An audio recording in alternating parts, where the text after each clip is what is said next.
Welcome to MMA TAPin. I'm Luciana Fialho, and on this week's episode, we will recapping Invicta FC1, discussing Hector Lombard's jump to UFC, and looking at some future matchups. All this and more on MMA TAPin.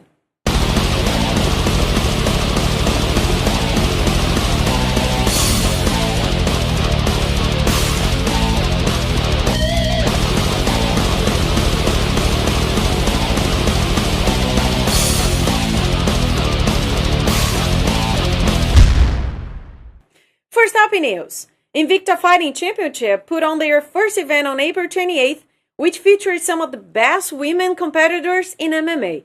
The event was viewed by more than 250,000 fans worldwide on InvictaFC.com. Invicta FC2 is scheduled for July 28th and featured 5-0 Sarah McMahon taking on 14-6 Shayna the Queen of Spades Baszler. For more on Invicta, we go now to MMA TAPin analyst Meg May.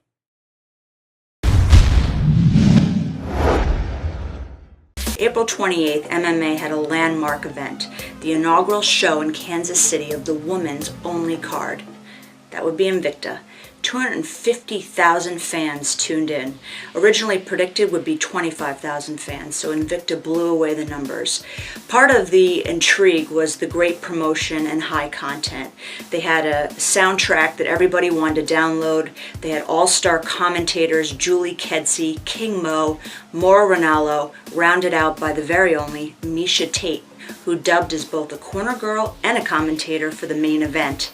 So in terms of the numbers, just to break it down, there's two critiques that women's MMA has. Will it be a slugfest, and will they be able to get fighters at lower weights? Well, let me tell you, MMA totally delivered at Invicta.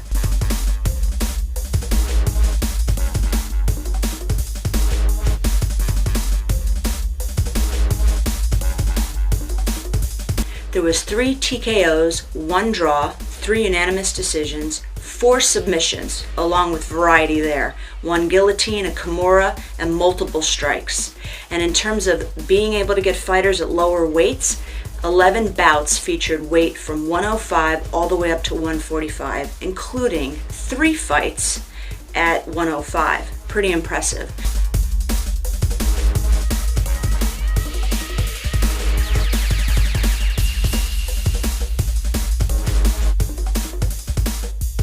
My picks for fights of the night would be Caitlin Young and Leslie Smith. They battled to a spectacular draw. You're definitely going to have to catch that one on YouTube.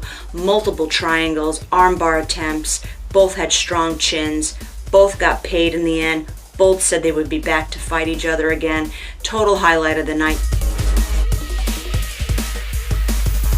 Jessica Penne, she defeated Lisa Ellis Ward.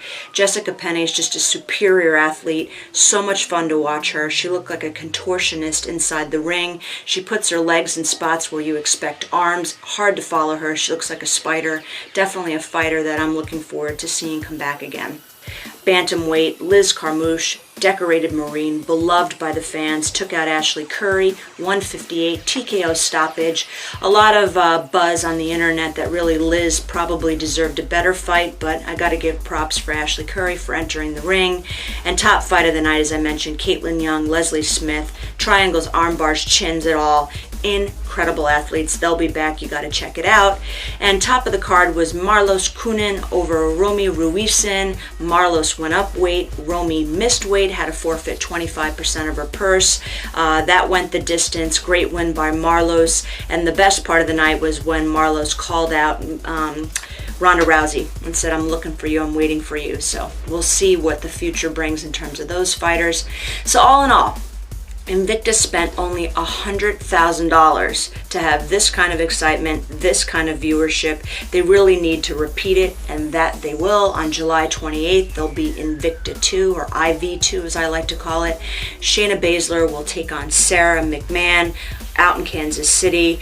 I think if they repeat this event, my inside track tells me that they'll be on HDNet or Showtime very soon. So this is Meg May for MMA TAPin. Thanks for tuning in.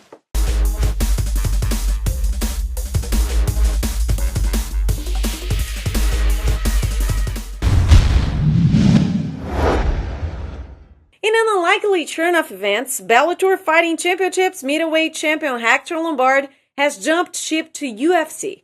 With the ink still wet on his newly signed contract, Lombard has already started his UFC career by calling out the top dog of his division, middleweight champion Anderson the Spider Silva. Despite his eagerness to face the champ, Lombard has been handed All-American Brian Stann to welcome him to the octagon. For more on Lombard's UFC future, we go to Chris Larkin. This week, Hector Lombard signed his UFC contract. Although Bellator had the option to meet or beat that contract, they either chose not to or they financially couldn't afford to meet the contract proposed by the UFC. With Hector Lombard now a UFC fighter, former Bellator middleweight champion, he steps right into the UFC and calls out the UFC's champ, Anderson the Spider Silva. UFC denied that matchup, but offered him a very tough middleweight in the name of Brian Stann. After his bout with Brian Stann, if he wins, there are still a few other middleweights in the UFC that are in contention for the #1 spot. Rich Franklin, Kung Lee, Michael Bisping. There's several middleweights in the UFC that Hector Lombard should have to beat in order to get that #1 spot to fight the champ, whether it be Anderson Silva or Chael Sonnen. That's to be determined.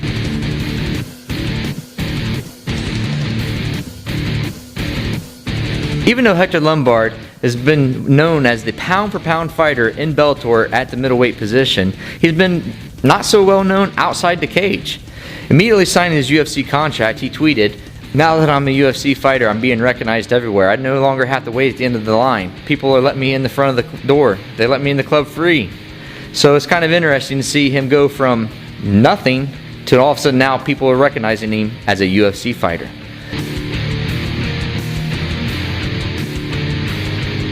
It's not only Hector Lombard that's been rumored to be on the UFC's radar. Former Bellator lightweight champion Eddie Alvarez, after his dominant performance in his last fight, is another one to keep your eye on who could possibly be seen signing a UFC contract here soon.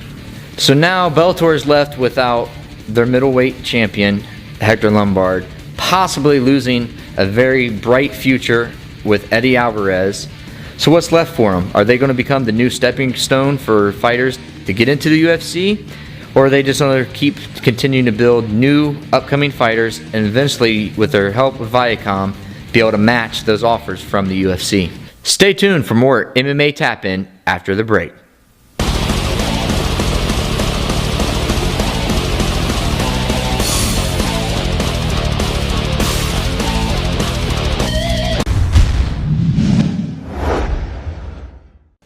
Hey guys, I'm Bruce Kibo for MMA Confidential.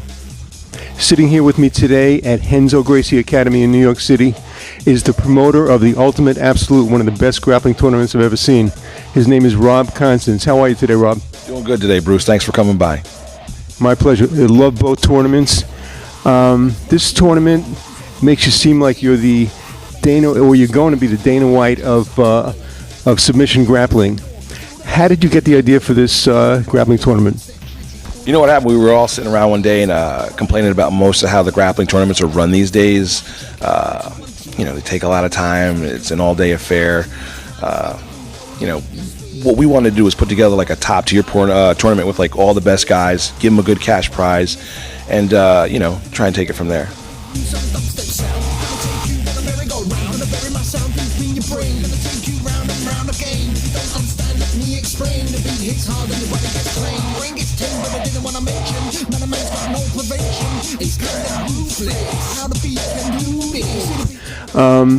For the first tournament, it was like an open weight class, which was kind of cool, like the Valley Tudor rules back in the day.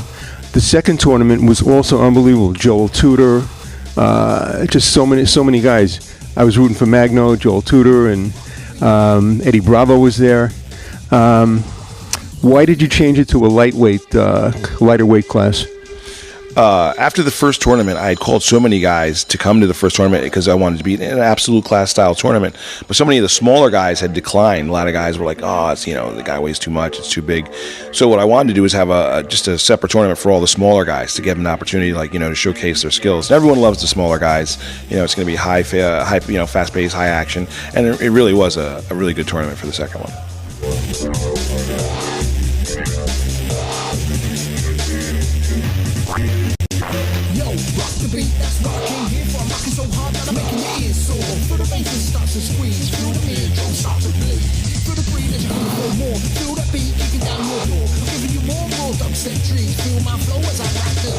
It was an unbelievable tournament.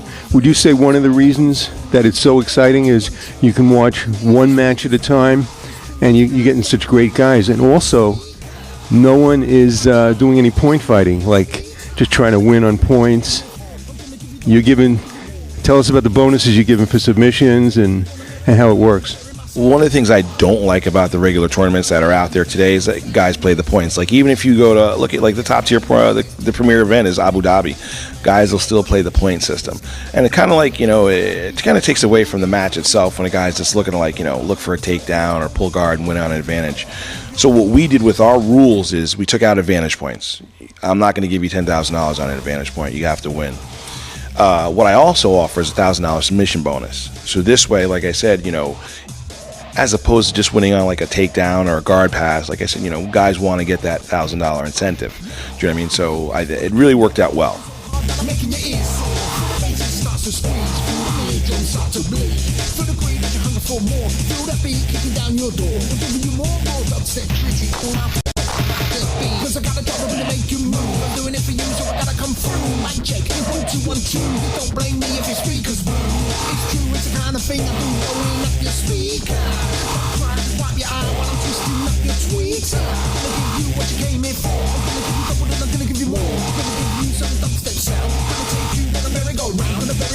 So Rob, you mentioned it's going to be like a team format, maybe like the IFL, or it's going to kind of seem similar to the Ultimate Fighter in a way. Tell us about this team format you're going to do. It's going to seem like pretty much like a wrestler's dual meet. Do you know what I mean? So you're going to have 4 teams, 2 teams will meet, 2 other teams will meet, the winners of that will meet. So like I said, it's $15,000 cash prize. Each guy, if their team wins, has the opportunity to win $3,000 apiece. Plus, you could still win submission bonuses, in upwards of $6,000-$7,000 just for the day. So like $6,000-$7,000 for the day really isn't a bad take-home prize. And it's kind of unheard of, in grappling. Like, they really don't make money. They really don't. And what's really sad is you take some of your top-tier guys who don't go on to MMA, and they stay, just doing grappling. Like, these guys really, other than Abu Dhabi, every 2 years, you really don't have an opportunity to really make any money, and you still have to get invited to Abu Dhabi.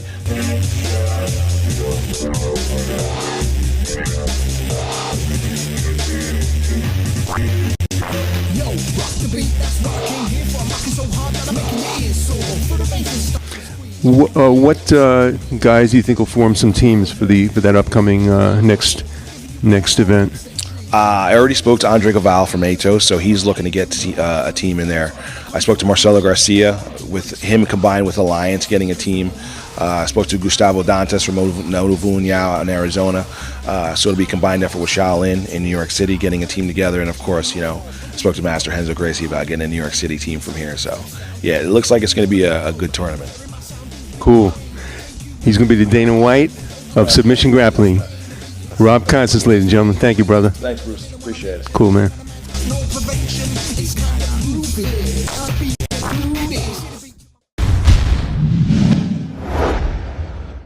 Each week we plan to give you, our viewers, a lesson from some of the top names in the martial arts industry. Today we have the basics of the Brazilian Jiu-Jitsu with Professor Carlos Carvalho. Enjoy. Hi guys, this is Carlos Carvalho. Today we're gonna talk about basics of Brazilian Jiu-Jitsu. Alright guys, the first position is the closing guard. Closing guard, I'm gonna have my opponent between my legs and I will have my feet crossed behind his back. With that, I'm gonna maintain him here and he's gonna be less danger for me to try and pass my guard and attacking me. This is the open guard. The open guard is when I have my both feet open and then I'm still maintaining my opponent in front of me, between my legs, or at least in front of my legs. The next step is going to be passing. This is my main focus right now, is starting passing towards his upper body. Right now Chris have that full guard closing right now. We already talked about this closing and open guard. And my main focus right now is going to be passing that guard. Alright, the next position we call is the half guard. Is when I'm trying to pass my opponent's guards and he's going to control one of my legs between his leg.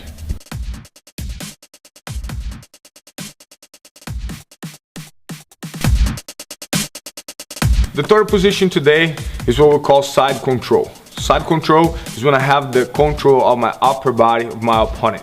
It's also known as 100 kilos, or in Portuguese, 100 kilos. I would have my opponent, my chest with his chest. One of my arms is going to be under his armpit and the other arm is going to be over his head in here. I will be trying controlling most of that time of that shoulder. Keep yourself closing, chest with the chest, and both knees really close to his body. Just not giving space between you and your opponent so he can maybe push his leg through you, and that's where we're going to be starting losing that position. So maintain yourself very close with that opponent in here. For the fourth position, we're going to seize the mountain. But forget to the mountain, we're going to use what we call the transition position, which is the knee and the belly. For that position, I'm going to control the shoulder of my opponent. Pass my hand to the other side of his head. Bring that shoulder here to your chest. And bring your right knee in the top of that belly. Stretch your other leg out. Make it a perfect triangle position. Now that we have this belly control, I'm going to pass a slider. My knee right through it. Controlling and get our fourth position for today, which is the mountain. Position right now is the back. We can have any different ways to get the back, and what we're talking today is going to be from the startle position. What I'm looking here right now is putting my both hooks into my opponent's hips, right here. Deep as possible. The other thing I'm going to try to control is under his armpit. Both hands in, or I can just even have what we call the seatbelt grip over to the neck and under his armpit.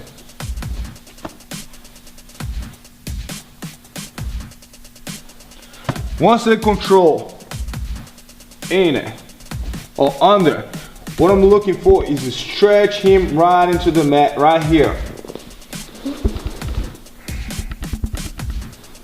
And roll him over.